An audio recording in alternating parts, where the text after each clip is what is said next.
রমজানের মাঝামাঝি বিরল এক মহাজাগতিক ঘটনার সাক্ষী হতে যাচ্ছে বিশ্ব।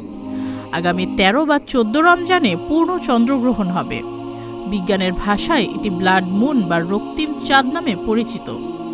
এটি হবে ২০২২ সালের পর প্রথমবারের মতো একটি সম্পূর্ণ চন্দ্রগ্রহণ, যেখানে চাঁদ পৃথিবীর ছায়ায় সম্পূর্ণভাবে ঢেকে গিয়ে রক্তিম বর্ণ ধারণ করবে। পূর্ণ চন্দ্রগ্রহণের সময় চাঁদ পৃথিবীর ছায়ায় প্রবেশ করে। এ সময় সূর্যালোক পৃথিবীর বায়ুমণ্ডল দিয়ে ছেকে গিয়ে লালচে আভার প্রতিফলন দেখায়। এটিকে রেহলে স্কেটারিং বলা হয়। এর কারণেই সূর্যাস্ত বা সূর্যোদয়ের সময় আকাশ লালচে দেখায়। ব্লাড মুনের সময় চাঁদ পৃথিবীর ছায়ায় পুরোপুরি ঢেকে যায়। এ সময় এটি রক্তিম বর্ণ ধারণ করে। বিশ্বের বিভিন্ন স্থান থেকে এই বিরল ব্লাড মুন আংশিক বা সম্পূর্ণরূপে দেখা যাবে।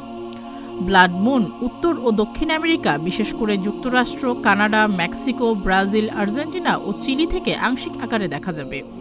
এছাড়া ইউরোপের যুক্তরাজ্য, ফ্রান্স, স্পেন ও জার্মানির কিছু অংশেও আংশিক চন্দ্রগ্রহণ দেখা যাবে।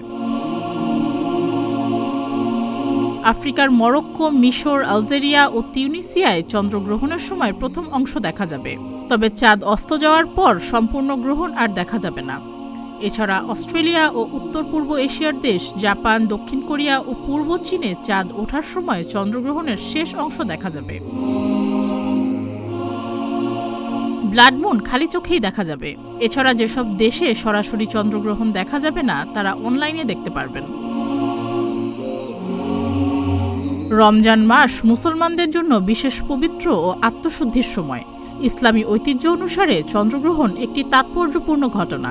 এ সময় ইসলামে সালাতুল খুসুফ বা চন্দ্রগ্রহণের বিশেষ নামাজ আদায়ের বিশেষ এক গুরুত্ব রয়েছে। সুস্মিতা, প্রতিদিনের বাংলাদেশ।